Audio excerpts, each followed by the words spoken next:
Bismillah ar-Rahman ar-Rahim. Hello and welcome people to the Rational League, one of your favorite shows, if not your favorite, on this channel, of course, with a fantastic panel, of course. Good morning, good evening, good afternoon, wherever you are in the world. Good morning for me, of course. It's 7:39 here for me. But listen, people, there's a lot of news to talk about. Actually, there is not a lot of news, but there's a lot of speculations, though. 100 million for Casemiro. As Rory just we were talking before we started that the Saudis are idiots and they're gonna pay that much money for someone who Man United wanna get rid of. Chelsea also wanted to touch on the Chelsea, the Olise. We had a heated debate yesterday on the Hour about which project is more exciting, Man United with the Omar Baradas or Chelsea with the team that is there. No, at least we've moved on from the fucking Arsenal Chelsea one. At least we've moved on from that stupid one. Fucking hell. This one's got more substance to it. Couldn't last week when you had us debating which project's better, Arsenal's or Chelsea's? Did we actually debate this? Yes, you made us spend about 5 minutes last week talking about it because Ches. Yeah, the debate got shut down quite quickly. Oh, yeah, I actually forgot that we discussed this last week. Because it was a stupid debate. This one's at least more sensible. Why? No. This one is even more stupid. You think? No, this one's more sensible. This one's got more of a weight No. It's still Ziad yesterday when I asked him the straight question, try to understand his point. He literally said, "I would still pick Chelsea. It's more exciting with the players we have than Arsenal. We are a team that is aiming to win trophies." I swear to God, it's all recorded yesterday on HUSAM's channel. We had like more than 1,000 people watching, and he said that. I feel sorry. He said, "I'll pick Chelsea," and I'm like, I tried to get the answer out of him, and he's. What trophies are Chelsea going for? Like, listen, Ziad. Like the problem, Ziad still sees Arsenal. Like, big up Ziad. If you haven't subscribed to Ziad's zone, for some reason Ziad goes on Al Ahwa, and he is like, I think like the rational gets out, like he takes out the rational thing, and then he sits and then he says that Arsenal project is still not appealing because Arsenal don't aim for the big trophies. What the fuck did Chelsea aim for? I think that's what, like, I don't know. He's saying that it's exciting. By the way, there's a lot of people that think that actually, but the majority of them are Chelsea. What is exciting? Chelsea still needs to fix it, and the entirety of left back, the entirety of centre back. You said it's a stupid debate. Why do you get dragged into it? Because we're going to be dragged in. We're going to do this with Chelsea anyway. We're doing this with Chelsea and United. We're going to do this with Chelsea and United anyway. United is better than Chelsea for the same reasons that Chelsea's is a problem with Arsenal. Chelsea still have so many problem positions to fix. Okay, so we will talk about Chelsea and Man United though, but I still think if you're a player, there's a lot of reasons why you would join Chelsea, and there's some reasons why you would join Man United, but there's a lot of reasons why you would join Chelsea at the current moment though. But we're not going to start with this. Also, we will talk about Mbeumo to Liverpool or Summerville because, by the way, I just read now while the intro was playing that Arne Slot wants Summerville, which is we're going to talk about this. And we will talk about Osimhen bid. He's waiting for Arsenal to bid for him. Then the Cisco and building. And I had a fight in a solo show yesterday with some Arsenal fans about the building thing that Arsenal fans still, they want to build. But listen, people, if you're here now, hit that like button. If you are here, subscribe to the channel. If you're new, hit that like button now. Now, hit that like button. Let's get to 100 likes. And if you're watching this on replay, hit that like button. Let's get to 300, 400 likes live here. And I don't know where to start. We haven't spoken about Liverpool at all lately. Have we? I mean, we haven't done much, have we? Nobody announced. You're linked. Nobody has done much, though, but you're linked to some players, though. Yeah, we're linked with the usual squad.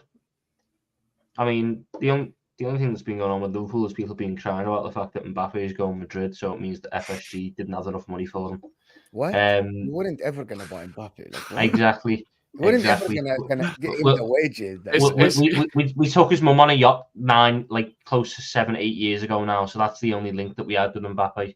8 years ago. Yeah, back when he was at Monaco, could you believe? But no,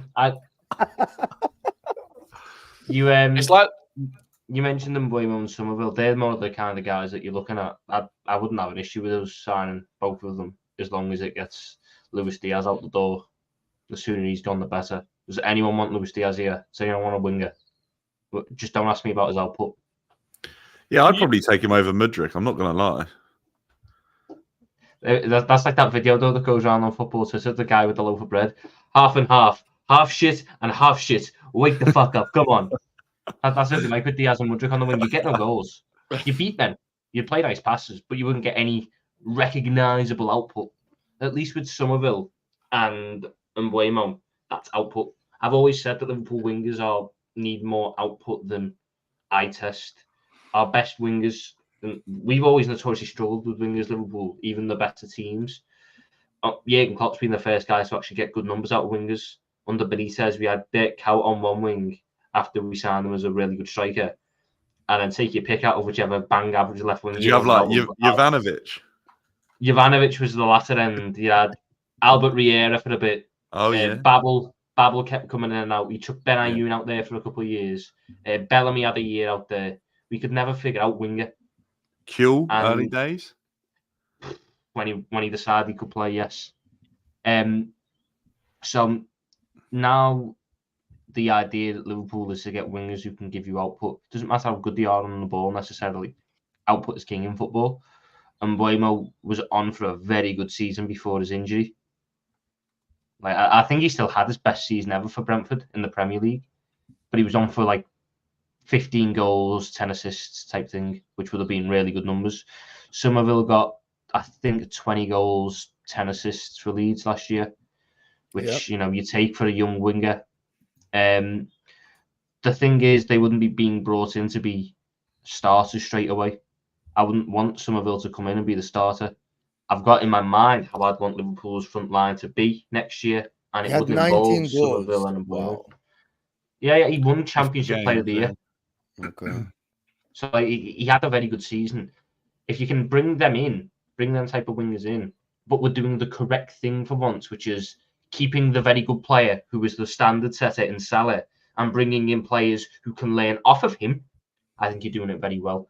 And then it opens up your attacking depth in a really good situation next year where you've got potentially Gakpo, Szoboszlai, Elliott, Salah, Mbeumo, Summerville, Nunez, Jota.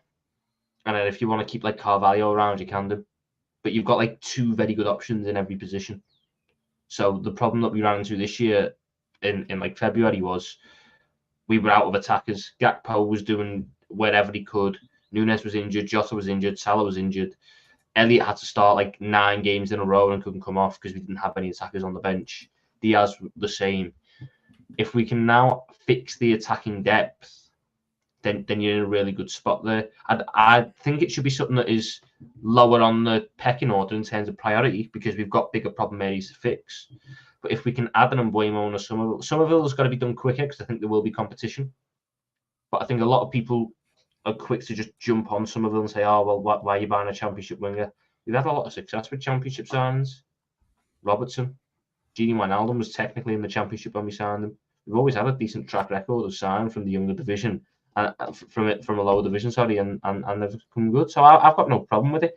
Arne Slot wanted him at Feyenoord, so there's clearly that there on the manager side. Not that I think that's all that important. I don't think Arne Slot could love fucking Summerville. If Edwards and his team decide he's not the guy, and he's not going to get him. So, but the fact honest, that Slot likes him, can I just interject and say something here? Mbeumo is all right. It's annoying to me that Premier League clubs now are moving towards players like this.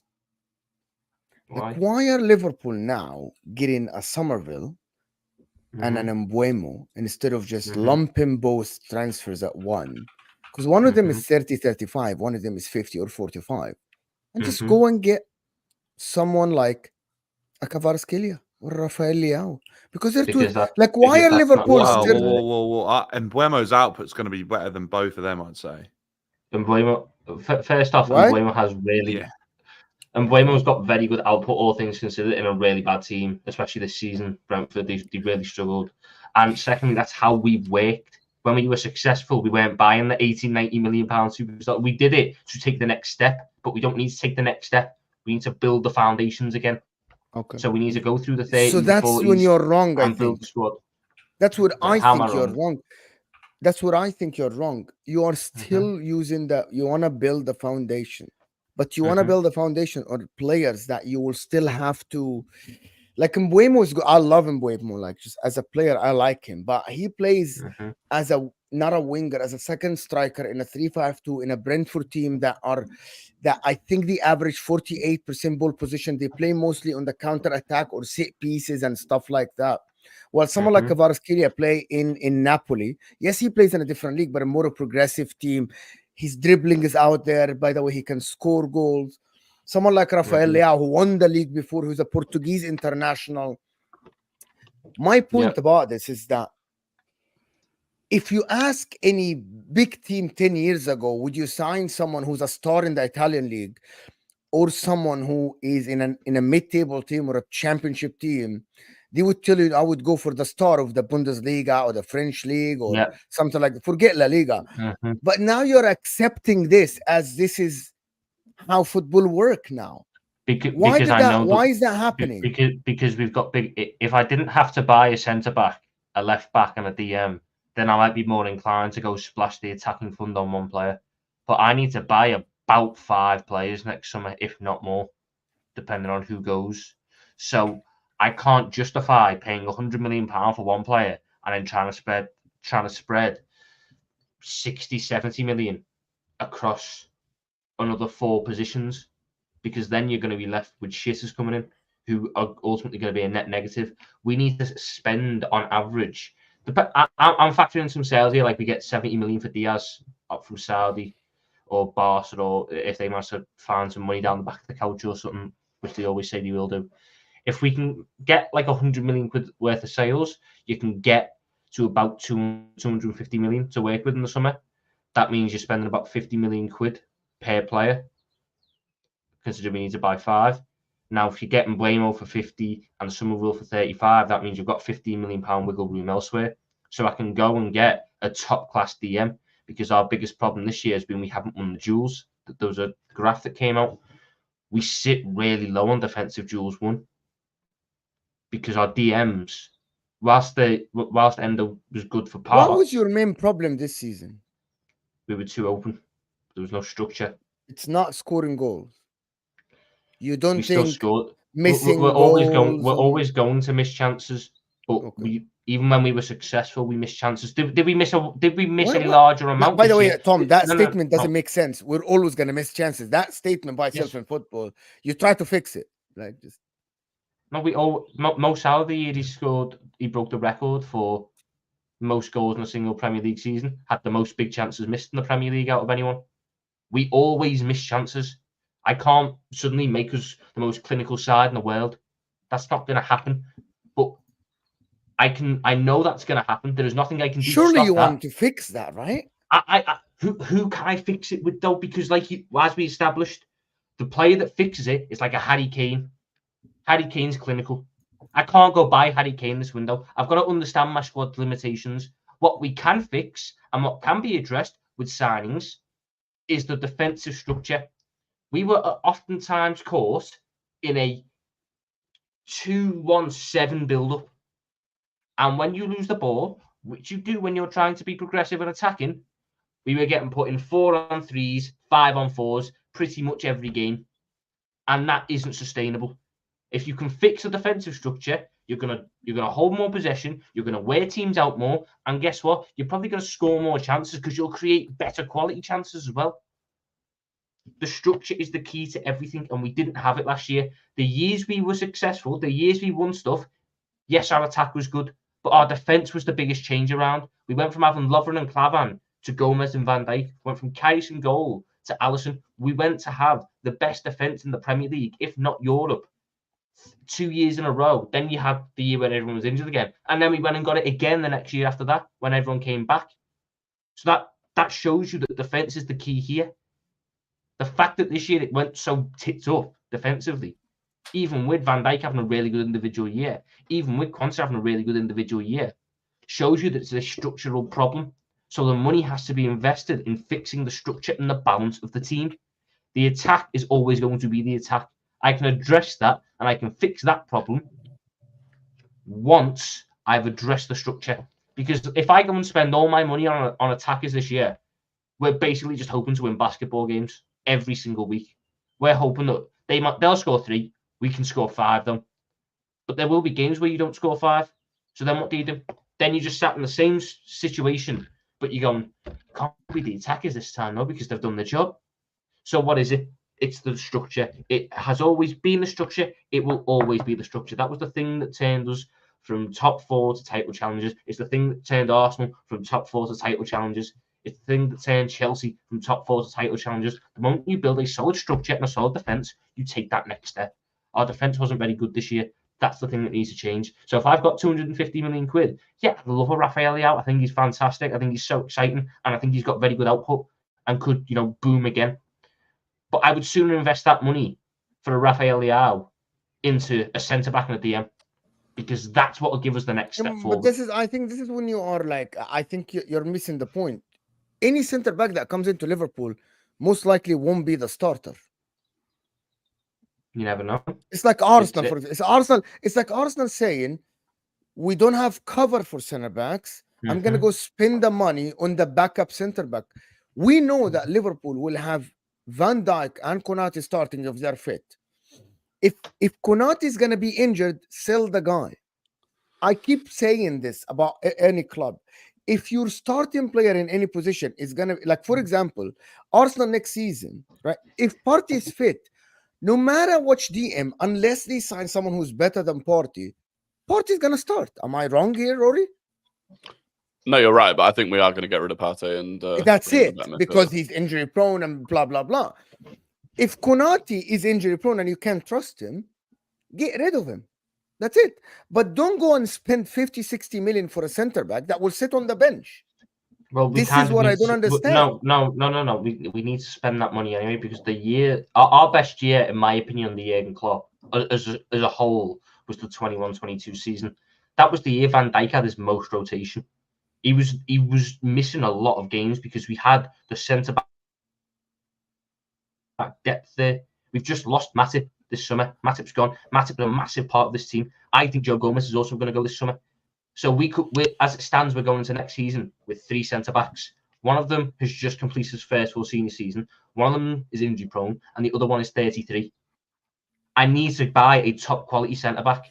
Even if they don't start straight away, I need to have my succession planning for Virgil van Dijk in place. So what do you mean a top quality centre back? What do you mean? Can you give me an example of, like, say any example, even if it's not realistic? Just give me an example of what do you mean by a top centre back? I know it's not available right now. Yeah, it doesn't matter. I don't care if it's available. Like a Bastoni. Okay, here's the problem. You don't understand. So he can partner Van Dijk, or if needs be, he can do the left back role in the back three that everyone wants to play, or he can come in for Van Dijk. I'd expect the centre back to be signed this summer to play a lot of games next year. I think this is where I think you're wrong here, right? Bastoni, if he comes to Liverpool, he's not gonna be a rotational player. For example, if tomorrow somehow you offer Real Madrid 80 million, 90 million, for example, for Rudiger, Rudiger isn't, or Militao. Let's say Real Madrid are in financial distress and they want to get rid of Militao, and his price is 80 million, top center back, right? Kind of similar to Van Dijk when Militao isn't coming to be rotated. I wouldn't expect him to. That's I think what I think. I would no.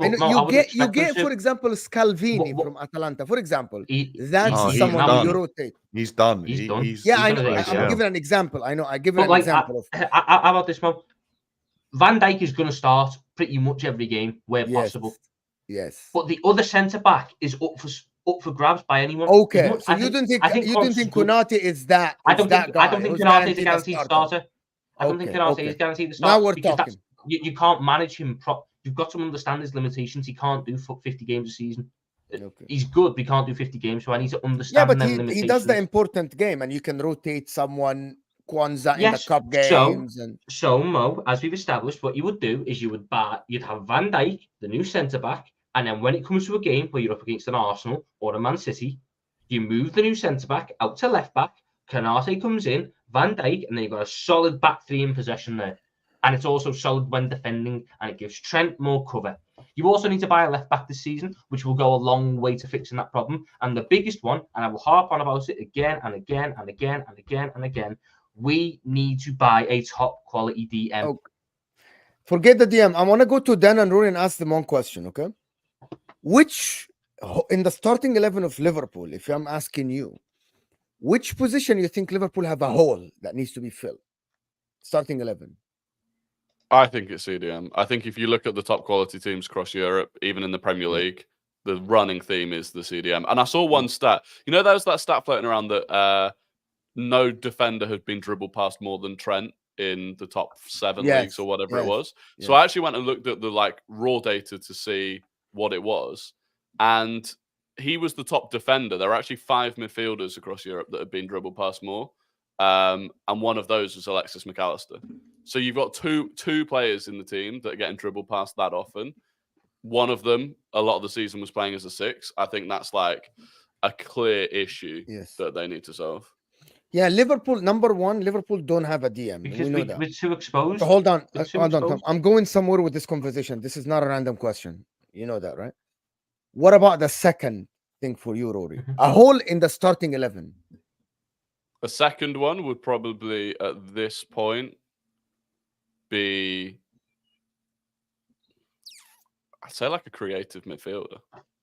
But they have McAllister. By the way, they have a lot of midfielders. They have McAllister, they have Szoboszlai, they have Gravenberch, they have Curtis Jones, they have Harvey Elliott. With Harvey Elliott, you can say a right wing. My point is, okay, my point about this, which is, I think the DM is very important, but nobody will hear Tom. The left back is the second hole. Here's the problem. Here's what you're missing, Tom.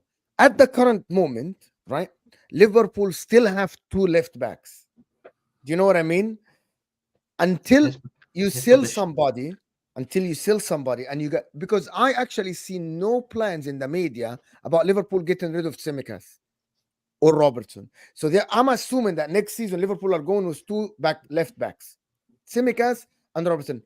You know, you get my point, right? Like as of now, while Arsenal, for example, in the media, what you see in the media is that Arsenal are planning to get rid of Nketiah, Smith Rowe.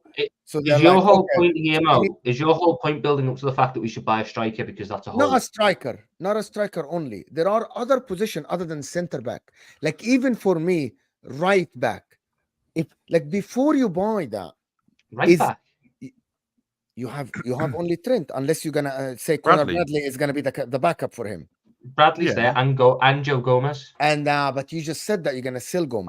If we're not including Joe Gomez, I can include Sepp van den Berg then, because he's coming back from loan. Are you keeping him though? Doesn't he want to leave? Didn't he do no idea? I'll be honest. I said Gomez will go on the basis that Van den Berg stays. If Van den Berg goes, Gomez will stay. One of them two will stay and be an option for right back / centre back. Isn't that the issue that Joe Gomez has though? Is that he's fed up like sort of fitting into the team? He'd rather just be like a solid starter. I'll be very real. Joe Gomez isn't good enough to be a solid starter week in, week out at centre back nowadays. I love him, and he was for a period of time from like 2018 to 2020. But then he done his knee again, and he's lost something there, which means I just don't like him as much at centre back now. At full back, he's fine because it's in a limited area, but at centre back, it's a little bit more exposed. Is he not more? Yeah, you not think he's more exposed at like left back? No. Left back, yes, but right back, he's fine. I feel sorry for him at left back because he's not a left back. We've just chucked him there because we had no one else. Didn't that just start with Brendan Rodgers? Like he just chucked him out of left back like very early on from childhood. Don't get me started on Brendan Rodgers and what he done. We played a back 5 with wing backs of Firmino and Gomez. That was how the Rodgers reign ended, people. A back 5 of Emre Can, Saka and Skrtel, with Roberto Firmino right wing back, Joe Gomez left wing back, Coutinho, Benteke and Ings front 3. I think one argument for you needing a centre-back is definitely that if you imagine Van Dijk does a hamstring early at the start of next season, looking at that defence without Van Dijk in it and the current defenders that you've got for any prolonged period of time would be worrying because you'd be looking at Kwanzaa and Konate and there's no guarantee that Konate's fit anyway. 100%. I mean, I'll just pull it back to this. We have problem positions that need to be addressed this summer. But the biggest systematic error or the biggest systematic problem is our structure. That is what you can address through signings. I don't expect Mo Salah next year to go games where he's having 15 shots and only scoring one. I'm expecting a revival in that sense. I'm expecting that Cody Gakpo will play more, therefore be getting more clinical forward in the side. I'm expecting Diogo Jota to be back and we manage his minutes better, so I get a more clinical forward in the side. I didn't mention Nunez because I know Nunez. Nunez is just going to miss chances. I can't try and change that. But if the three other attackers that I'm hoping stay return back to a semblance of normality, then the chances missed metric suddenly becomes a little bit less important. Because yes, we missed a lot of chances, but it was mainly two guys. If I'm selling one of the guys and just sort of punishing the other one by keeping him on the bench, all of a sudden the chances missed thing isn't as big a worry. And I can address the structural problems because, like I said earlier, we could go and buy Harry Kane and Mbappe and Vinicius. But if we're still as open structurally as we were, it'll just be basketball matches and there's no point. That's not going to help us take the next step. So centre back, left back, DM are the priority positions. Then you can add forward beyond that. I do hear what you're saying, and I definitely think you obviously watch Liverpool more than any of us, and you have like a way better analysis of the team. But for me, when I've looked at Liverpool, I feel like you've not replaced Sadio Mane, and I know that's obviously incredibly difficult to do, but like Diaz was supposed to be that, but he never learned how to finish. So right, yeah, this is the issue. I look at Gakpo, I don't see a real clinical striker there. Or goal Gakpo is a winger, and I don't know why we didn't use him out there until the end of the season. So I thought he ended the season very well. He should be out on the left as a creator. So Jota is very good, but good for 20 games a season. I mean, what's he had one season where he played nearly the whole season, and all the others have been injury plagued. Even that year, he missed a couple. He missed like a month and a half through injury. So I just feel like you've not. I think if Harvey Elliott comes into that front three, is he going to put up the numbers that you need? Like, I think obviously replacing Mane is incredibly difficult to do, but for me, as soon as he was leaving, it should have been a priority rather than let it get to the stage now where you're praying that the other one's left. Diaz was the replacement, right, and he didn't learn how to finish. But the whole plan was to buy a striker and then instead, so we spent the Mane money on Nunez. So that was classed as your Mane replacement type thing. But we tried to move away from what we've been doing for the years gone by, and it didn't work. Hence why at the back end of last season, you sort of revert back to type and play the false nine again.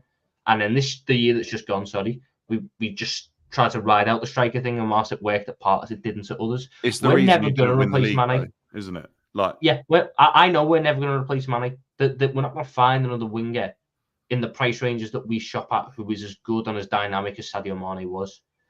But I don't think necessarily, depending on what Arne Slot plays, we need to find the new Sadio Mane. If Klopp was still staying, it would be a priority because that's the front three makeup he likes. But with Arne Slot coming in and he plays a front four instead, the wingers they don't need to be as complete in a sense because they're not. Mane was a striker when we had the ball and then a near-on wing back at points when we didn't. That shouldn't be the case with Arne Slot. So the need to replace him isn't as big. I would like to find a winger who's as good as Sadio Mane was, 100%, but I just don't think that's going to happen. I don't think we're shopping in that range. I think we're changing how our wingers play, or certainly at least how the left winger plays in the future in order to accommodate for an attacking midfielder and a striker now. So the left wing will be a little bit more creative focused in the sense of Mane used to get you 25 goals a season and 5 assists. I think the ideal hope for Liverpool now is Gakpo can get you 10 goals, 15 assists. Yeah. Listen, like this Liverpool thing is like, it's tricky because if you go third or fourth, I think that's a step back from where you were last season. Yeah, but they are losing Klopp, so isn't that expected slightly? Yeah, the only reason it's not is that I don't think there's anyone. I still think Liverpool should be targeting, even being realistic with a new manager, targeting third based on the fact that there's no like real challenger other than Arsenal and City, obviously, who I think will be 1 and 2. Yeah. The challengers from behind, I still think you should be looking at staying ahead of Spurs, staying ahead of United, I probably agree Chelsea. with you on that, Rory. To be I think that's the reason, but I'm not convinced. Going back to the original thing, I'm not convinced that Mbeumo is even an upgrade on Luis Diaz. I'm not. Oh no! Really? I've had enough of Diaz. Honestly, I'm sick of that man. It's pointless watching him. It's pointless. I've always thought Mbeumo's output's not that good. I've always thought Mbeumo in front of goal isn't that great. He's never scored more than 10 goals in a season. I know this season that was probably because of injury, but like he played every single Premier League game last season, 22-23, scored 9 goals. And I remember time and time again that's in a Brentford team. Like, what was Jota's stats at Wolves, for example? And then he comes to Liverpool and he looks like he was 50 million back then. Like he looked. Everyone questioned that price tag, and then he looked worth it. I specifically remember watching Mbeumo miss a lot of chances. Jota got 9 in his first season in the Premier with Wolves, and then 7 in his second season. See, I think Mbeumo's similar to that in terms of a move. What is Mbeumo? 24, around 40 million, probably 50 million. Yeah, is that what's been quoted? And Mbeumo, like I said, this year Mbeumo was on for a big season before his injury. And Mbeumo's a bit of a baller as well. Like there's more to just his game. He still beat out Diaz's output this year, by the way. Even though he played 12 games less, he still got 1 more goal and 1 more assist in a much worse team, creating much less chances without his main strike partner for the first half of the season, which is when he was at his most fit. That is a gamble I'm much more willing to take than the one on Diaz, especially with the money potential on offer for Diaz. Diaz is 28 now. I'm never going to get this clinical winger out of him. I just don't think that money is going to be there. Why would someone drop 70 million on Diaz if they might not drop 70, but they could drop 50? I take 50. I take 50. I take 50 and I run. If I'm outright replacing Diaz, I don't know why I don't think they're gonna get 50. I don't know why. Oh no, we'll get 50. There'll be someone stupid enough to pay 50 because there's Barca's interest. Barca's interest always drives the price up even if they don't buy it. Yeah, but they got no money. That Barca interest is just gonna keep it at a level. I think you're going to be disappointed. I think Diaz will stay. Yeah, and then I cry, and then you'll watch me cry on the Rational League when I have to watch that man again. I've had enough of his dad flirting with Real Madrid. His dad constantly goes, "Oh, he wants to play for Real Madrid." Lad, you're not getting in ahead of fucking Hendrick, let alone Rodrigo or Vinicius or Mbappe. Now Joselu's probably got better output than you. What are we doing here? Is he? He's obviously going Copa America this summer, right? Yeah. You just want to hope he has a good tournament. He's always very good for Colombia. He's always very exciting for Colombia because they basically just give it to him and pray. If he has a good tournament, then you just never know. I snap someone's hand off for if someone offers me 50 or above from Diaz, I'll take it because I got Mbeumo has a ceiling that he could hit at Liverpool now. There's a ceiling that Mbeumo could hit at Liverpool now. Can I ask you something? Which one would you rather? Just the last thing about on Liverpool, right? Which one would you rather get rid of if both are the same price? Diaz or Darwin Nunez? Diaz. You get rid of Diaz every day of the week. Diaz every day of the week. Can I chat? Nunez can give me something. Okay, let's ask the chat then. Chat people, there's about 550 people here. Which one do you think Liverpool should get rid of first if both are the same price? Diaz or Darwin Nunez? Just simple. And also, there is about 550 here. If you want the truth, I'm just going to say something from the chat which should skew it. Luis Diaz is this creative Why are you trying to sway your opinion? He's trying to convince them. They are convinced. Everybody's saying. I am providing context. Darwin Nunez this year got more context. assists. I don't want your context. You need context. I don't want it. That's the thing. You need context for Diaz. You need it. Hold on. But I don't want to. I don't want it. I want what the people think, and then you can present your opinion. Would you because take? They watch football just like you. They watch football just like you. Would you take Martial over Diaz? No, I'm not taking Martial. I'm not that down bad. I'm not that bad. Reece Nelson Diaz can stay first. No, not Reece Nelson. Depay, Memphis. You know what? Memphis scored against Inter this year. So Memphis is on a free. You know, he's on a free.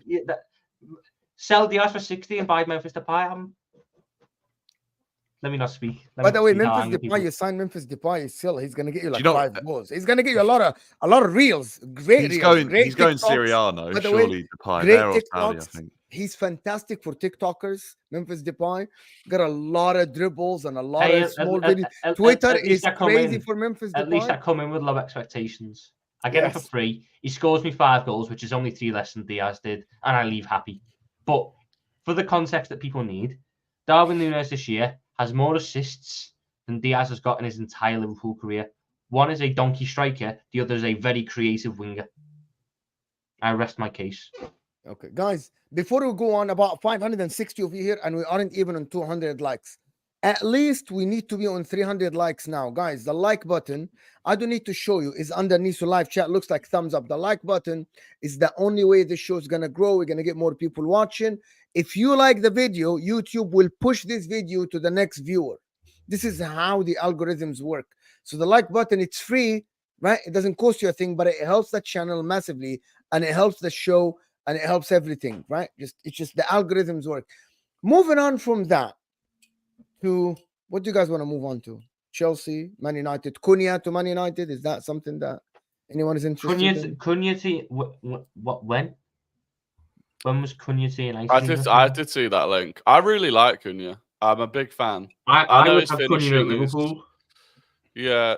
I once called Cunha, by the way, one of the worst number 9s I've seen in terms of finishing.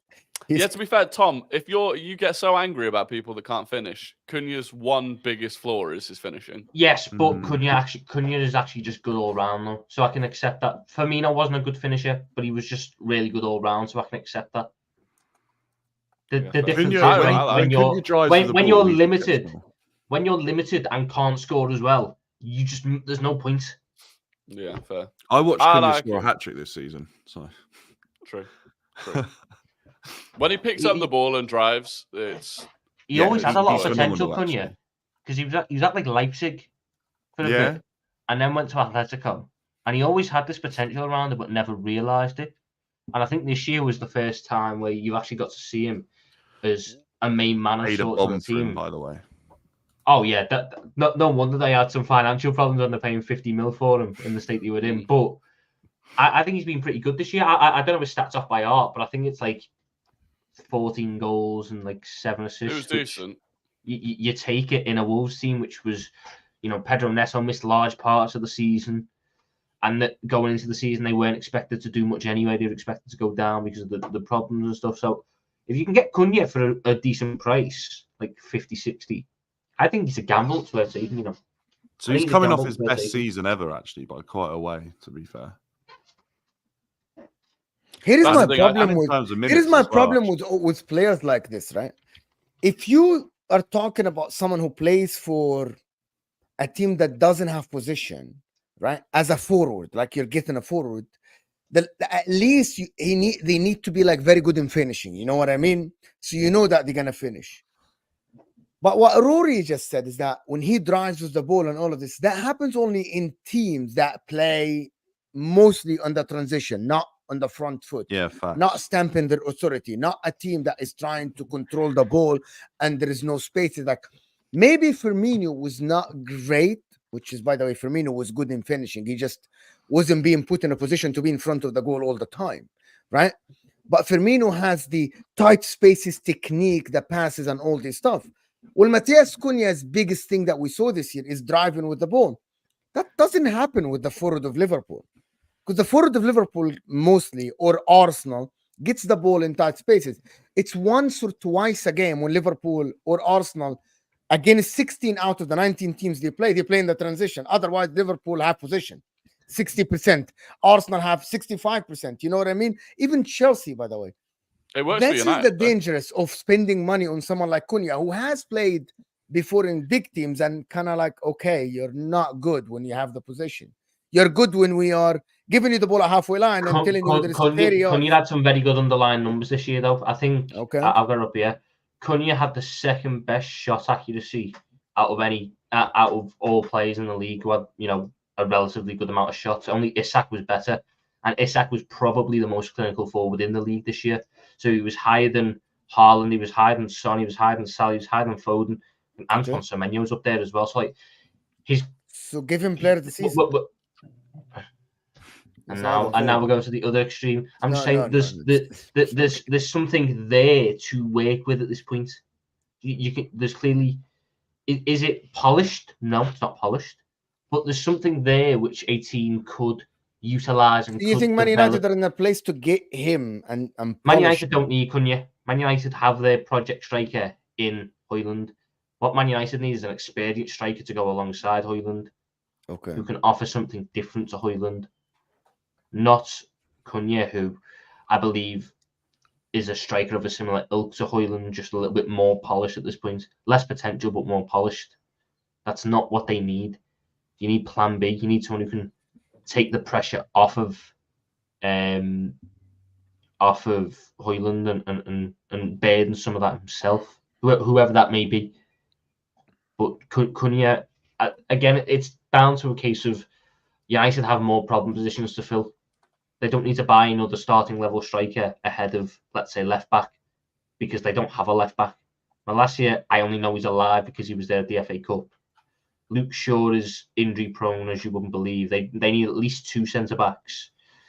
Right back, they're all right on, but at least 2 midfielders as well. So, like United again, it's another club with so many big problems that there isn't a justification for paying 60 million for Cunha ahead of fixing all these other holes. They're not even all right at right back. I've seen them. Wan-Bissaka apparently going for like 10 million quid. That only leaves Dallo even at right back. Like, yeah. And Bruno's getting shopped around apparently by his agent. And if they lose him, I mean, that's an unbelievable level of output that they need to replace. And I don't know how they do it. So, which brings us to number one. We spoke before we started the show about this links Casemiro to Saudi Arabia, right? 80 to 100 million euros. And we said that it looks like people are treating the Saudis as they're like idiots, or IQ is low, that they're going to pay that much money. The problem is Man United fans are actually buying this. Some of them. I've seen videos, people sitting on streams. That's why they write the article. They write the article exactly for these people. That's why they do it. People just sit and do shows. Oh, we're getting 80 million euros for Casemiro. Yep. The Saudis are not idiots. The Saudis will not spend big money on a transfer fee for Casemiro. They might give him big wages, but Manchester United won't be the beneficiaries of the big money, because the Saudis like to keep it in the country. The Saudis like to keep it within their infrastructure. At best, they'll get 50 for him, and that's me saying that they'll get more than what we got for Fabinho. 50? You think someone is going to pay 50 million pounds? I said at very best, and that was based off of us getting 40 for Fabinho, and Casemiro's reputation is what's carrying the most of that. The fact that he's a 5-time Champions League winner, that's what's paid them the majority of that. I think that reputation's in tatters. If they told him last summer, fair enough, but this summer, they're not.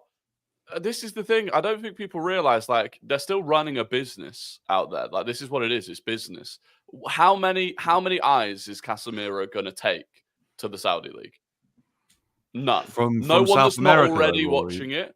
But they've already got Neymar over there. They've already got Firmino over there. If they're not already watching it, are they going to suddenly start watching it because Casemiro's there? And it's not even it's another name, isn't it? You know, it puts another story in the papers. His name is not there, Dan, is it? I don't know. Casemiro in South America is probably huge. Like, we probably don't get the full effect of it. I don't know if he is, though. As a CDM, because think about when players like return back to, like, even like Thiago Silva going back to Fluminense is absolutely huge in Brazil. Yeah, but that's because he's going back there.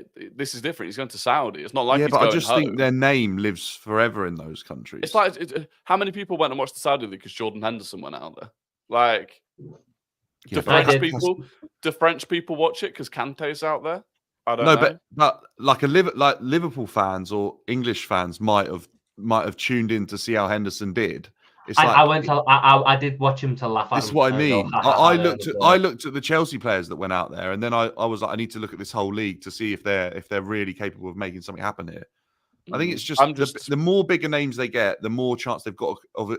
For every big name they get, the more chance they've got of attracting a Gabby Vega or something like that, or a young who's just gone there as well. Casemiro lasts for like 2 years maybe, and they've got Neymar. What did they spend on Neymar? Like 90 million euros. Yeah.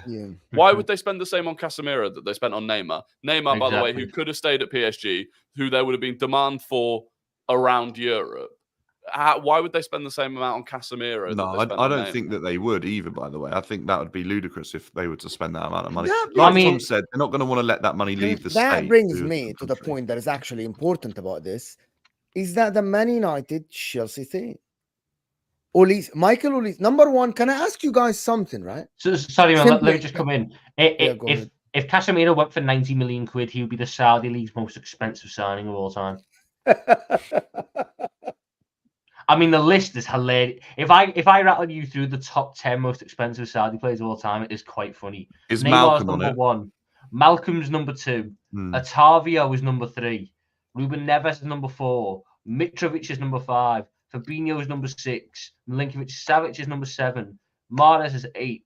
Mane is 9th. And then Gabri Veiga and Ibanez are tied on 10th at 10th.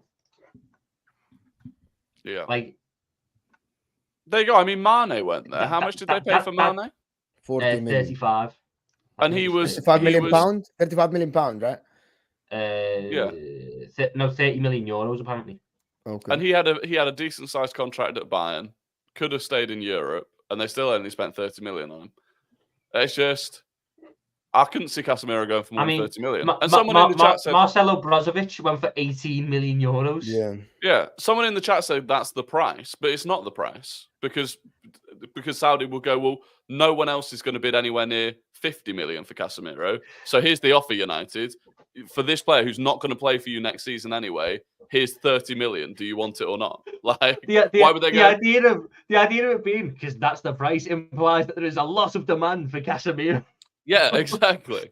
That's the price. You want the guy, you have to pay the money. Yeah. Otherwise, we're keeping the guy on 300K. I'd love to be a fly on the wall in the negotiations, Sean. Right, we're going to offer you 35 million for Casemiro. No, we want 90 because that's the price. Okay, enjoy. See you later. That's how in the meeting here. The meeting is done. It's a 10-second phone call. You know? No chance. No chance.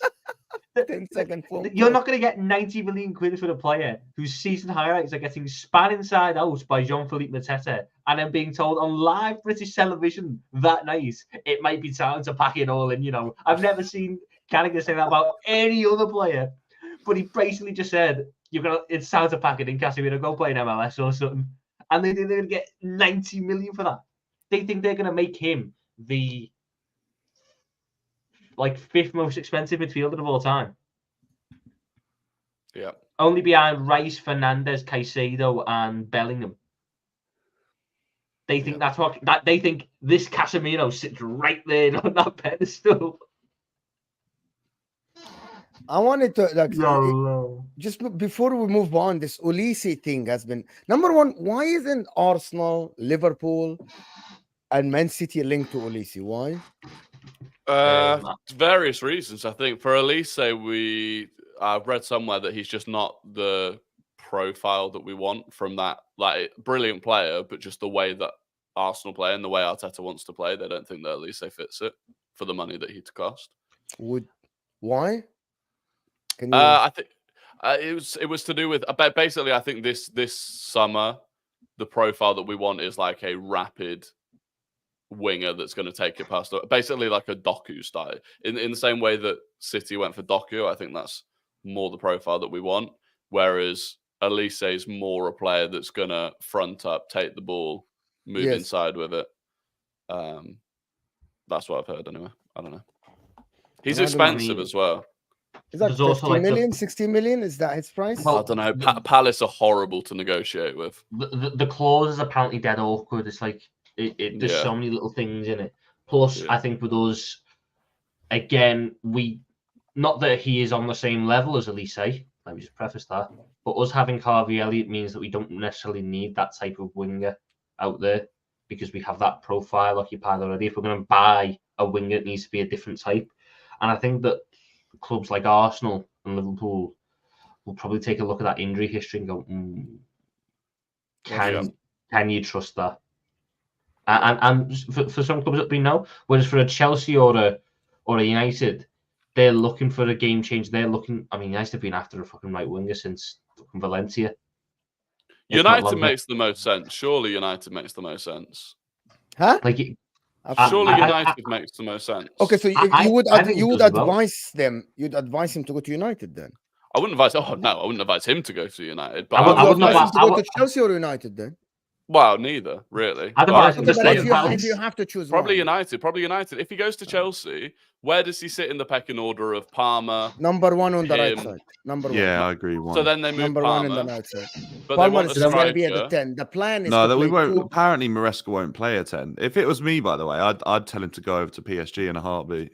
This is what I'm saying. So, because Chelsea aren't going to play a 10, and yet you've got Nkunku, you've got, okay, if Palmer's not playing the 10, he's playing on the right. You want another striker anyway, and you've got Jackson. So it's just an absolute mess. Yeah, but Chelsea have hired the perfect manager for the squad that they've assembled from the Championship, apparently. Exactly. You've got Esteval. We have like 3 10s, and we're being linked with another one. How much did you just spend on Esteval? 45 million or something? Yeah, we just spent 10 million plus more on the staff and the manager. No. But if you're talking long term about Olise, he's looking at, okay, so they've got this player that's going to come through. You've got Kendry Paez, you've got Hutchinson, you've got Madueke. Like, it's just an absolute car crash. Who in their right mind? Let's be real, yeah. Who in their right mind would want to join Chelsea right now?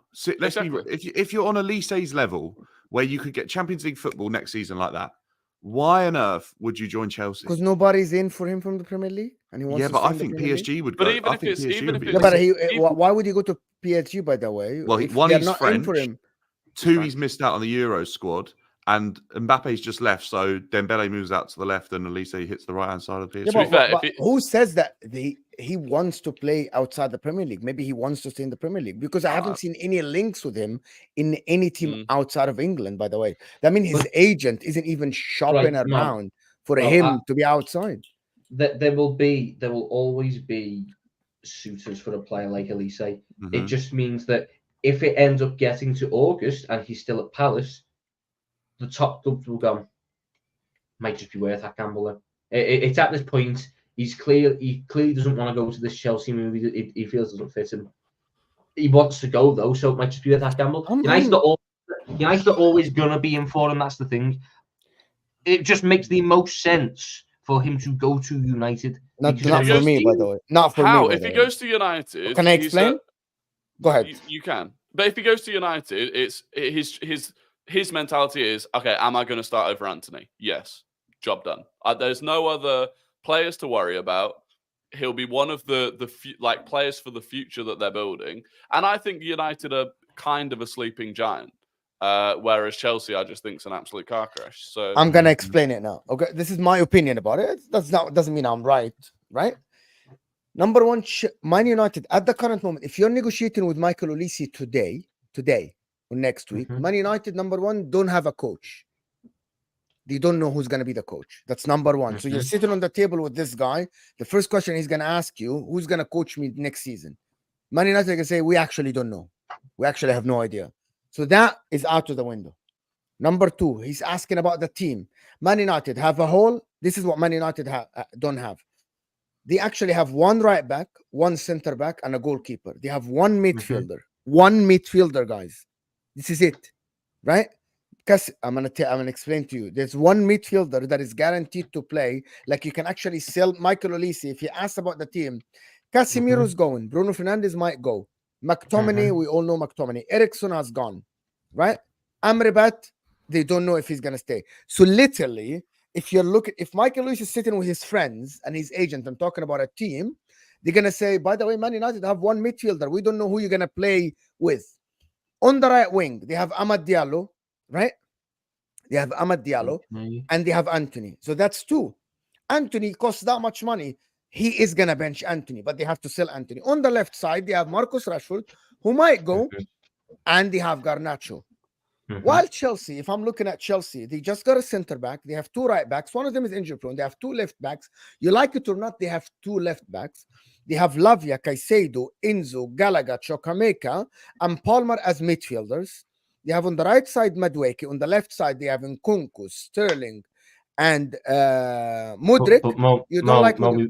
We've just established not playing with the 10, so Palmer's also on the right. Okay, here is what I think. We're assuming that Maresca is gonna come in, right? If Maresca is given the tools to play two DMs and a Cole Palmer as a second striker, and Nkunku on the left, and they get a striker, and he plays Olise on the right side, That on paper looks deadly, by the way. Imagine if they get a striker and Olise, right? 50, 60 million for Olise and a striker for whatever, to rotate to Jackson. Already from midfield up, on paper, they look deadly. With Nkunku, a striker, Cole Palmer at the 10, and Olise on the right, Caicedo and Lavia behind him, with even Enzo, Kona Gallagher, right, available. That looks deadly. On the defense, they have Wesley Fofana back, who I don't count. It just felt more like it was all the positives for Chelsea and all the negatives for United. Let's say Fernandes stays. I'm going to tell you the negative for Chelsea. And let me now present the case of negatives, and then you can come in, because you think I'm all positive about Chelsea. I'm the one who thinks Chelsea are a mess in the board, right? I don't know if Maresca is the right guy for them. He's a championship manager, right? I don't know. I don't know. While Man United, the board level up there, the structure is there. They're getting rid of the deadwood, but they're still building. If Chelsea get this appointment Maresca right with the team, it looks like a very promising project on paper. While Man United at the current moment, there is only board, there is only managers, but there's no employees, there is no office, there is nothing. There's only managers. So you're assuming that it's going to work. That's the thing. You're assuming without even the office. Yeah, but the assumption there was that Maresca is going to work as well, and that he's going to find it straight away. That's up to Olise. But at least there is a person to talk to. If I'm painting a United one, I'll put it like this: Luke Shaw's going to stay. Now, how injury prone he is, it doesn't matter. They're probably stuck with Malacia and Shaw next year, whether they buy a new left back or not. But Olise has the chance then to become one of the main guys in what effectively could be United's new look front four of Højlund up top, Garnacho or Rashford on the left, whichever one, but it'll probably be Garnacho. Bruno in the 10, Olise on the right, with Kobe Manu in behind. They buy a DM. They've got Dalot at right back. They've got Luke Shaw at left back. They've got Lissandro and whoever they sign at centre back. All of a sudden, that side's looking really, a lot better off. And it's all stuff that we expect to be addressed by United in this window. Add on to the fact that he's apparently a United fan as well. That will, how much of a sway you think that is? That will be a little bit of a sway, I reckon.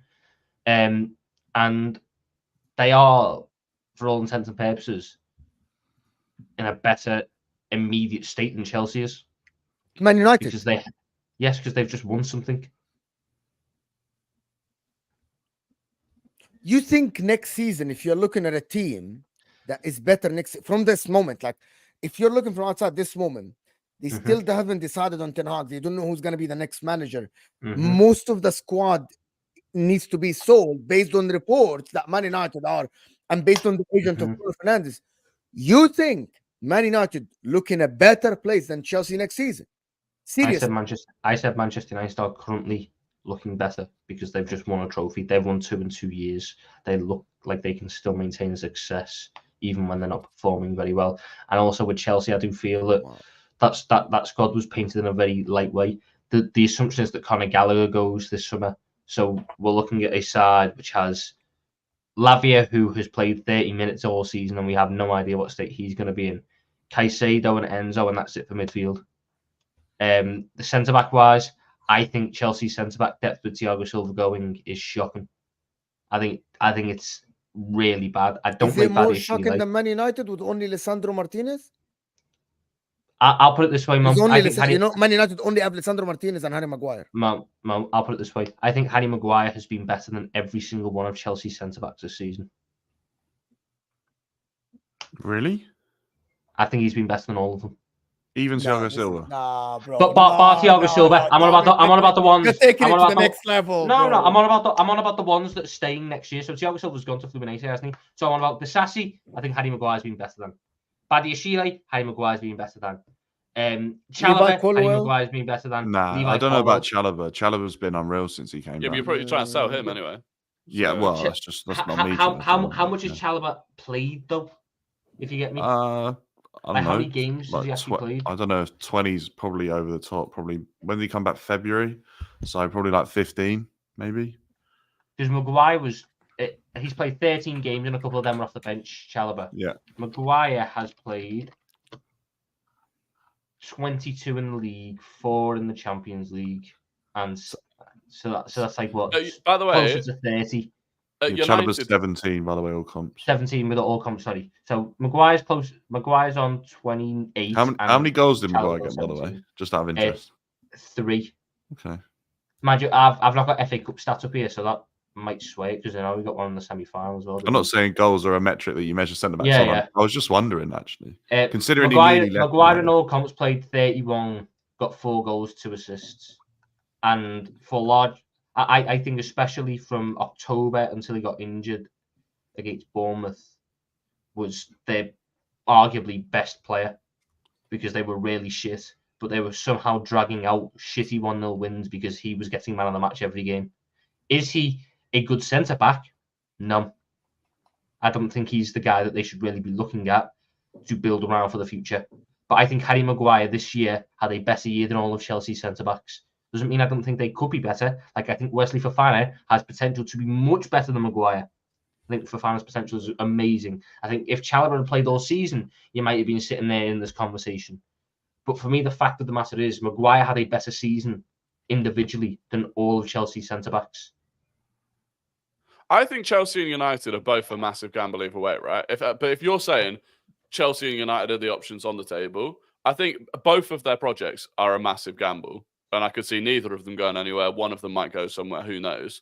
But if you talk about right here, right now, Olise walks into the United team, doesn't have to deal with the fact that there's about 40 senior squad players and a bunch of youth players coming through, playing Europa League football, which is just more appealing than Conference League football.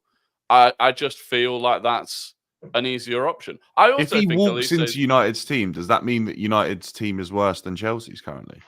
No, I think in that specific, in that specific part of the field, yes, because they've been starting either Garnacho, where he's better off the left, or they've been starting with bloody Anthony.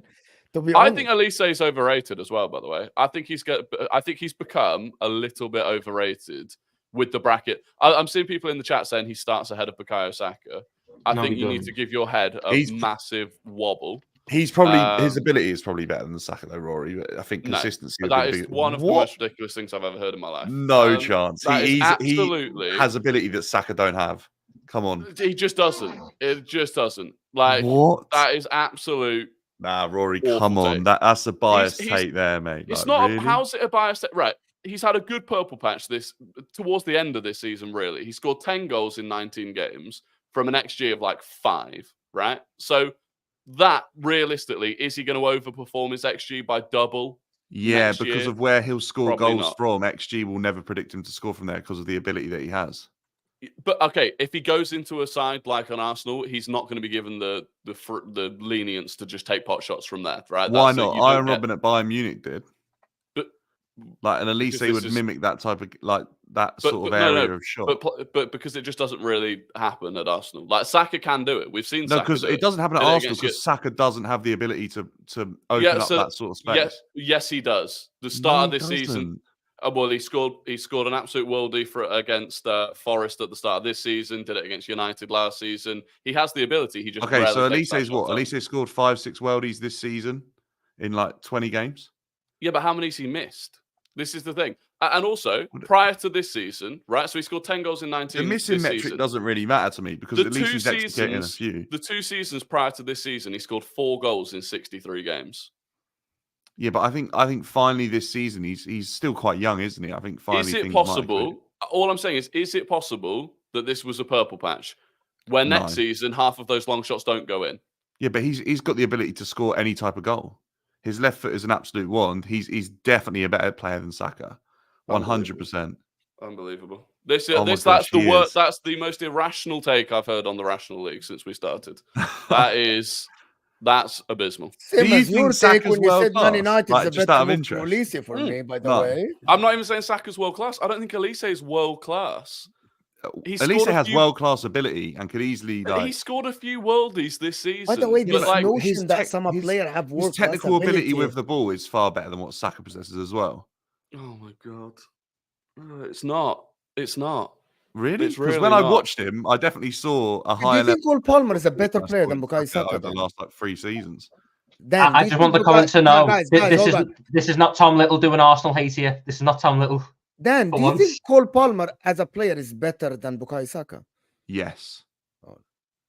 in a heartbeat. As soon as Cole Palmer arrived at Chelsea, you could see the level of technical ability that he had, and it is far better. I've seen Saka play a few times, obviously not as much as Arsenal fans have and stuff like that, but you could see straight away Cole Palmer is levels above the majority of players like in the Premier League. Do you think Doku is better than Bukayo Saka?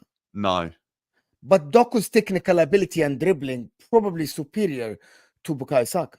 But I think Doku would lack in a lot of areas that I think Saka and Olise and Cole Palmer probably are miles ahead of him on. I think Doku's very raw right now. Okay. To be honest with you, Cole Palmer, isn't. Well, I'm really trying to understand Cole Palmer is that raw Cole right Palmer now. is. I want to understand Cole Palmer because his dribbling is better than Bukayo Saka, for example. Cole Palmer's passing is better than Bukayo Saka. Cole Palmer's dribbling is better than Bukayo Saka. 100%, by the way. Cole Palmer's off the ball work might be better than his as well. Like Cole Palmer is technically better than Saka by quite a way. Oh my god. Oh my Saka god. Saka is not as good as I could hear the other two. But I can't give Cole Palmer off the ball work when Arteta basically made Saka into a fucking wing back in big games. But that's just Saka being young and naive and obviously going to play there. But Cole Palmer is levels above Saka. I don't know what I'm hearing. Bring back Nobbins. Bring back Nobbins. Honestly, I didn't think I'd be at a point where we need Nobbins back. We need Nobbins back. I can't believe what I'm listening to. People can do the eye test and see for themselves. You don't need stats in an argument with players like Cole Palmer and players like Bukayo Saka because their ability isn't based on just stats as well. It's how their technical ability is when they're controlling the ball, their awareness on a football pitch. Like metrics that can't be measured via stats. It's an eye test. I think in recent years it's harder to tell with Saka because of the way that teams try to match up with him. I think the biggest thing I can give Saka is this year the plan to stop Arsenal was effectively smother the wingers, chuck a winger and a wing back on Martinelli and a winger and a wing back on Saka and force them to go through the middle. And Martinelli had a really shit year, and Bukayo Saka had arguably his best year in Arsenal. He had his best season by output this season. And he still wasn't even close to Cole Palmer in terms because Cole Palmer plays at a fucking mid-table team. That has nothing to do with the level of his ability, though, does it? It's unbelievable. Cole Palmer last season was still training with a team that won the treble and was despite this incredible at his age talent, when most players aren't going to be getting into the teams. And despite the incredible talent that everyone can see, Pep Guardiola didn't want him. Well, Pep Guardiola didn't care had about letting players, him go. No, Pep had players at that time that were far more proven than Cole Palmer, where he had to bide his time.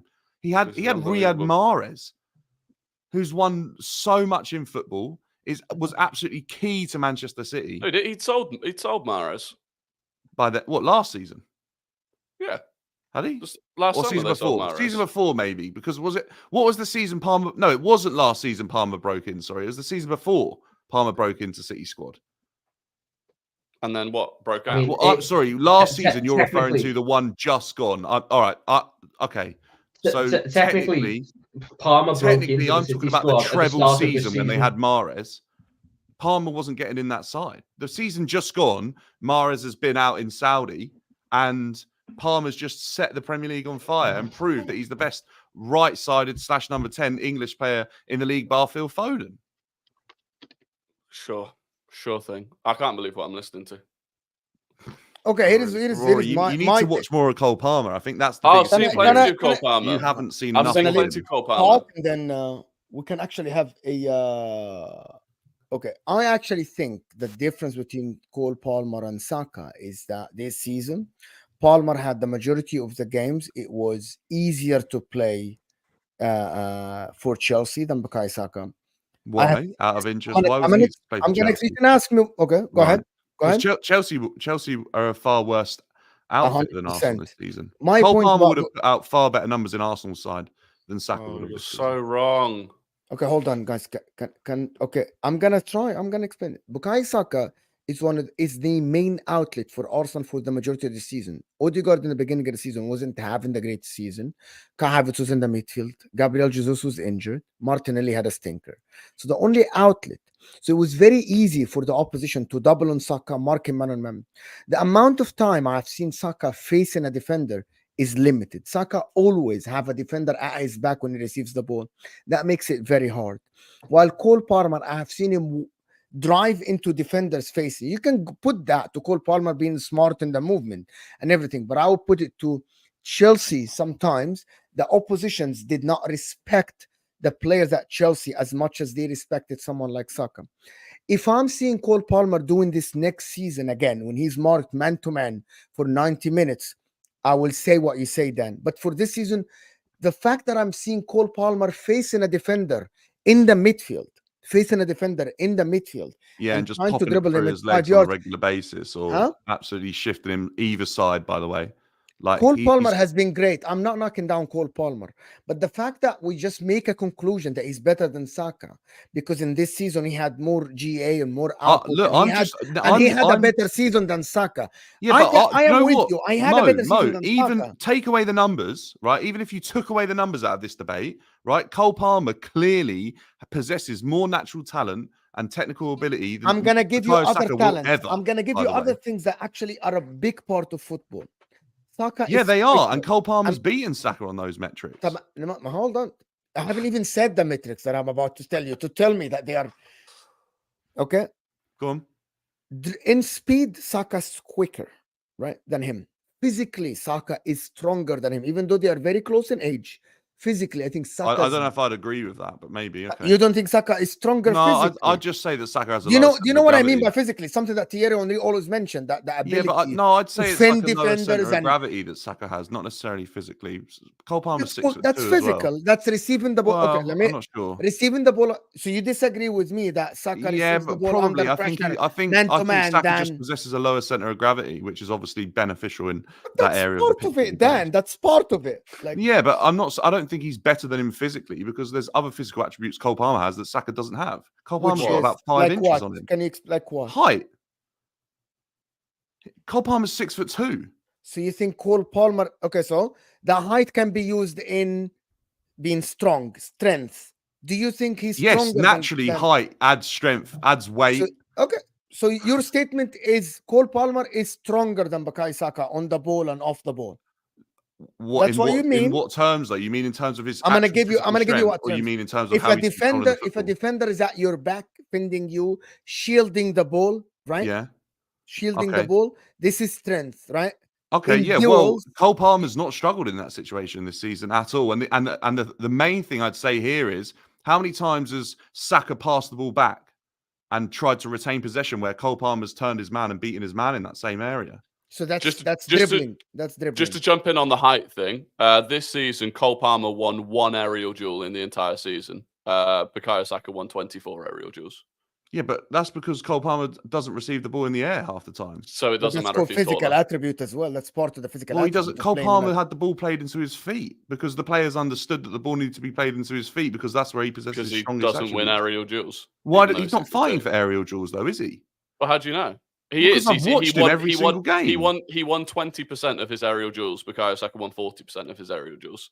Suggests he's not good in the air, despite having height. Why? Because he is good in the air because he scored an exceptional header this season. Than Bukayo Saka. Is Cole Palmer faster than Bukayo Saka? No, Saka's definitely quicker. Okay. Who crosses better, Cole Palmer or Bukayo Saka? I don't think Cole Palmer's in a position really to be crossing, but when he does, as they're a winger, very good. Okay, but as a winger, we established that Bukayo Saka crosses. By the way, a player doesn't do something, okay, until we see it, we need to judge the player who does Cole Palmer's overall delivery is better than Bukayo Saka's, though. As a crosser. Yeah, it probably is. No, it's not. It's not. Why is it not? Okay, and I'm going to ask another attribute, guys. Okay, I'm going to ask another. You keep making excuses. Oh, we don't Why have a striker. No one plays. makes tell you that. This is really, we can try to have a very constructive thing. If a player, for example, I can see here, I'm going to give an example then. This is just an example. If I sit here and say, Tom is better than Rory in dribbling, for example, and Tom says, and Rory says, no, because I don't dribble. Okay, but that's you don't dribble, so I can't judge you based on dribbling. Tom dribbles. So what? No, of course you can. He doesn't dribble because it's not a strength. What, Cole Palmer's? that's how I judge. No, you can't. Well, because someone doesn't do something, it doesn't mean you can't judge them. Like what you have to do is go. You've got to ask yourself, why is he not doing it? If he's good at it, why is he not doing it? Who? Well, you're saying you can't judge someone on something if they don't do it. What you've got to ask why is he not doing it? Probably because he's not very good at it. Because Cole Palmer's running with the ball. Cole Palmer can run with the ball, yeah. I think Bukayo Saka runs with it better. But in terms of crossing the ball in, you said, Cole Palmer doesn't really get in. And it's nowhere near as good as Bukayo Saka. No issue with it whatsoever. But it's not as good as Bukayo Saka. Well, that's not fair to say when the people that are there in Arsenal's team have a better attacking output in terms of that situation than Chelsea's, because Chelsea do not have players that are able to put the ball in the back of the net no matter how good the cross is. Nicholas Jackson is missing open goals from like 5 yards out. Chelsea have one of the smallest teams in the Premier League. I mean, I'm just there's an excuse for everything that Cole Palmer can't do. He doesn't win aerial duels because they don't play the ball. Do you think Arsenal play the ball at head height? Cole Palmer fighting for aerial duels, Rory? He doesn't play in a position on the pitch where he's fighting for aerial duels. You were the one that brought up 6'2" being a physical attribute that's good for him. It's irrelevant. You can't. But it's irrelevant if he's not winning headers. It's absolutely not irrelevant. Why is height just contributed to winning headers? By the way, height adds weight. Height adds strength. But it doesn't in the sense of Cole Palmer, because we just established that Saka is far stronger than him on the ball. The only weakness height is adding here is the lack of balance and a lack of the higher center of gravity than what Saka has. But you said Cole Palmer's not as strong as Saka because he doesn't have the center of gravity. But you said that there are advantages to being tall. Center of gravity is determined on strength, by the way. That isn't to do with strength. Center of gravity is just the position in which they can turn. But anyone that's watched both players will tell you that Saka is far stronger on the ball than Cole Palmer. That's not up for debate. So I'm not sure if I agree with that. I don't think he's stronger on the ball. He absolutely is. That's ridiculous. You can say he absolutely is, but I'm not sure that I don't know how you can prove that. What? This might be the strangest arguments I've ever listened in on. You are sitting there trying to say, if you mean strength as in holding a player off, is that what you mean, or do you mean in terms of the strength that he has? Part of being marked 1-on-1. Yes, Dan. Part of being marked 1-on-1 is you be able to receive the ball under pressure, hold it, fend for yourself. What? And Cole Palmer hasn't done that, has he? Because I've seen Cole Palmer twist defenders inside out when he's nobody is saying he hasn't done that. By the way, like nobody's saying he hasn't done this. We're saying someone is better than someone. That in something that doesn't mean the other person doesn't do it at all. It means that maybe they do it less. Like, does that make sense? Like, just they're not better. Like, for example, us saying I've seen Saka fall over. My camera's going to cut out, but I've seen him. I've seen him fall over an awful lot of time and walk off the pitch with a limp. Like, when he's not had a good game. Fucking 3 players on him a game. Palmer's in space most of the game. The main thing that I don't think you understand, and this is a lazy comment, because I've seen Cole Palmer. It's not lazy at all. It isn't, because I've seen Cole. It is a lazy comment because I've seen Cole Palmer the whole second half of the season been double manned. No, he doesn't. This is the big thing. And this is why, for example, why we see that, people don't think that Jack Grealish looks as good for Man City as he did for Villa. So teams haven't doubled up on Cole Palmer for the second half of the season, have they? I was just at games seeing them do it. They didn't do it. Not in any way to the extent that they do with Saka. Yeah, but I think the difference there, Rory, is that it probably makes you far more vulnerable to double up in the middle of the field than it does to double up on one side where a player is completely predictable like Saka. How is Saka predictable? Saka is incredibly predictable. I mean, again, I think he's the complete opposite of that. I feel like I'm dealing with someone that's not watched Saka play football in his life. I have watched Saka play football. Like I've literally seen him play. That's why I can sit here and tell you that he doesn't have the technical ability that Cole Palmer has. Again, so this is where it always boils down to, right? It will come down to 2 keywords: technical ability, which can't be defined by the people that use it, and natural talent, which can't be defined by the people that Rory, use it. The issue here is that people who understand football and watch football and are able to conduct a convincing eye test are able to understand. Rory are able to understand how technical ability is measured. No, because it boils down to one people thing. Who are outside the game and people who do not understand football are always the people who are unable to judge technical ability. It's as simple as that. It always boils down to one thing. People that have been in football that have played football, people that have been around the game for a long, long time, have absolutely no issue judging a player and his levels of technical ability because they understand what it requires to take the ball, control it, to move with the ball. They understand the feel of that you have when you're playing with the football. That's a right? certain. They understand that. That's one minor. Guys, I'm gonna debunk that then very quickly, right? Thank you. Not then. You can judge a player with technical ability, but only it cannot be the only metric for one reason. I'm not even saying it's the only metric, by the way, because do you remember metrics that are away from technical ability, he absolutely outscores Saka. Okay, so there are other metrics. Do you remember Quaresma, for example? You guys remember Quaresma? He was absolutely fantastic, right? Was dog shit on the pitch. Was dog shit at Inter, right? Why? Because he didn't provide output. Did we loan him to you, or did he loan to us from Inter? I think something like that. I can't remember. Adel Tarat was amazing, right, in technical ability. Hatem Ben Arafah was fantastic in terms of technical ability, but they didn't deliver in consistent basis. Yeah, right? But that comes down to mentality and things like that though, as well, which Cole Palmer obviously is absolutely elite at because he's delivered in his first ever debut season as a starting player. Delivered in their first season. My point about this, I want to move on from this debate. It's actually until I see Cole Palmer do it on a consistent basis, when you have position, when you have position and he's being marked, I'm gonna choose this season. Cole Palmer had a better season. I'm not saying otherwise, right? Has a better season. But I still think I would choose Bukayo Saka for other metrics as a winger. That's for me.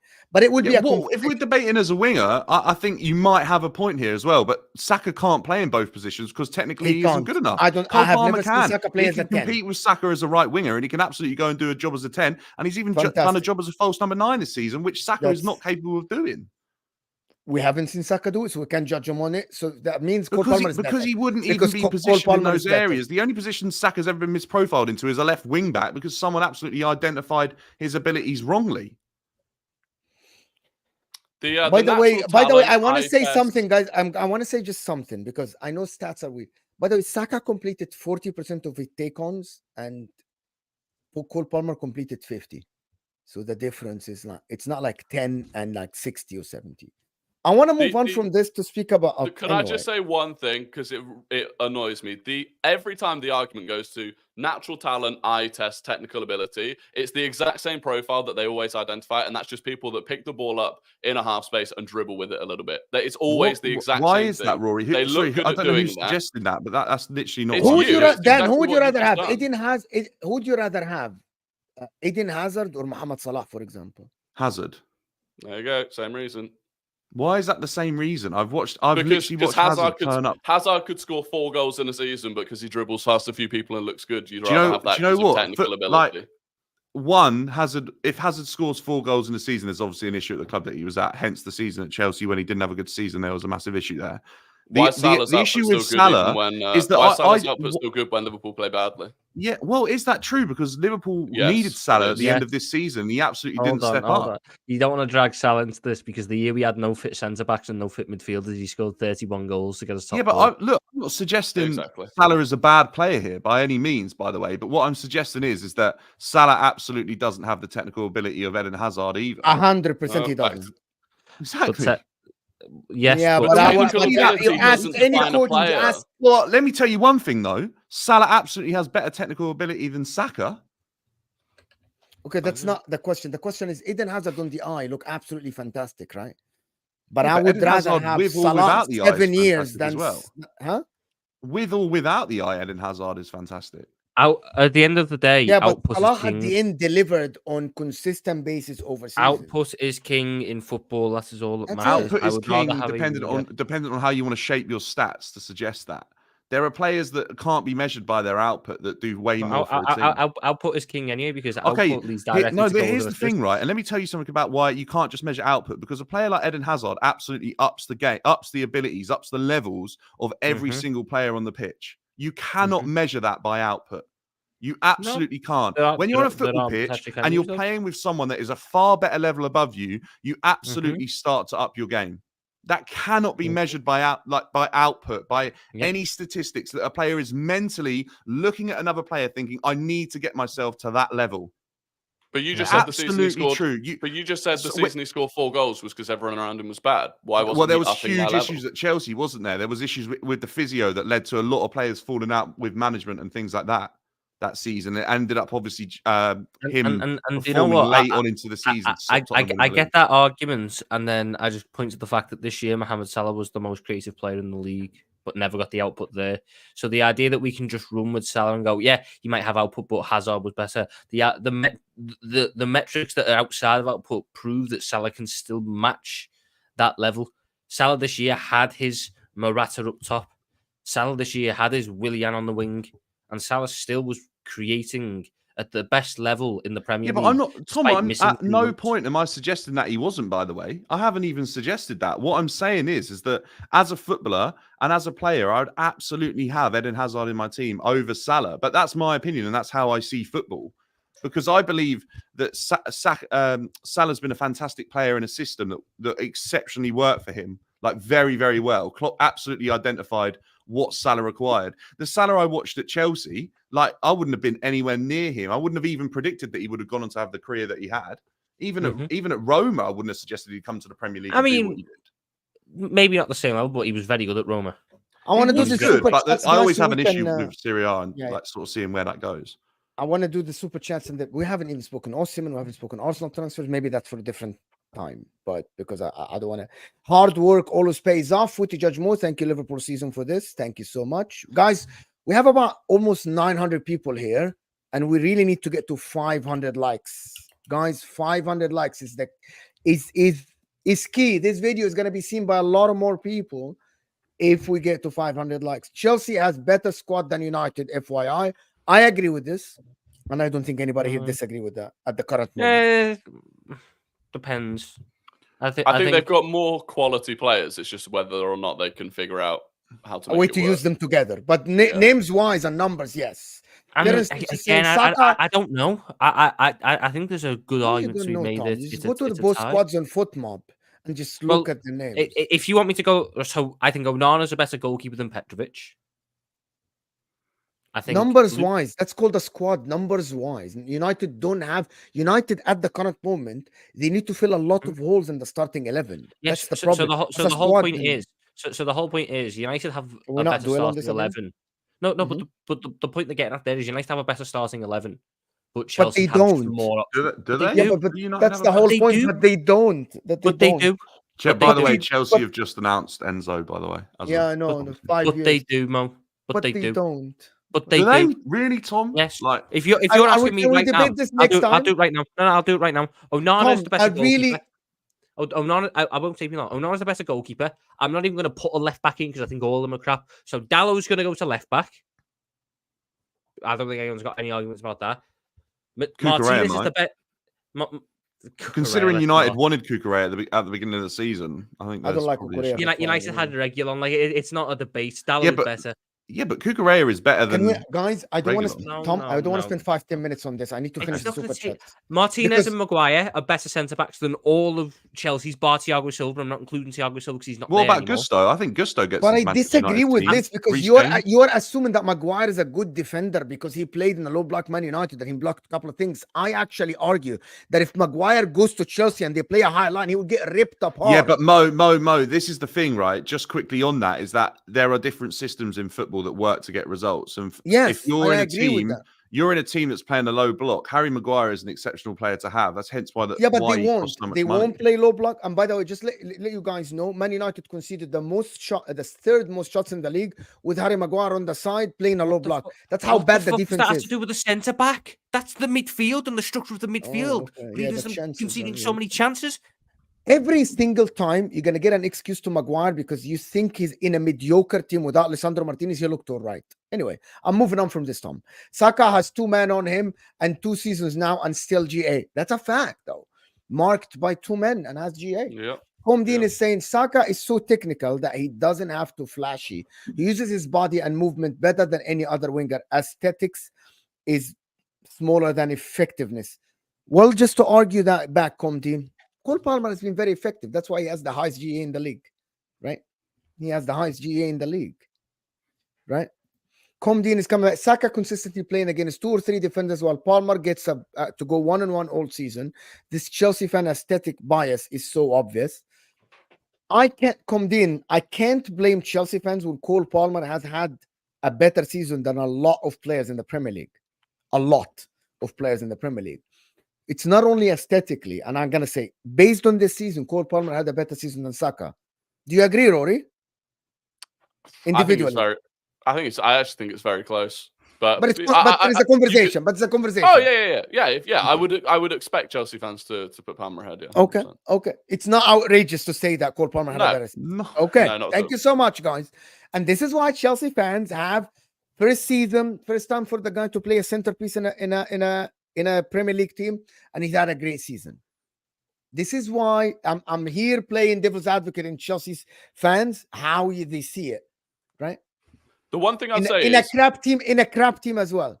This is the thing. I think because for Saka, the goalposts always moved when it was Saka. It was, they have to get into the top 4. He has to do it in Europe. He has to do it in the Champions League. He has to do it for England. Whereas for Cole Palmer, he doesn't have to prove himself anywhere. He has to prove himself in a mid-table team, and that's it.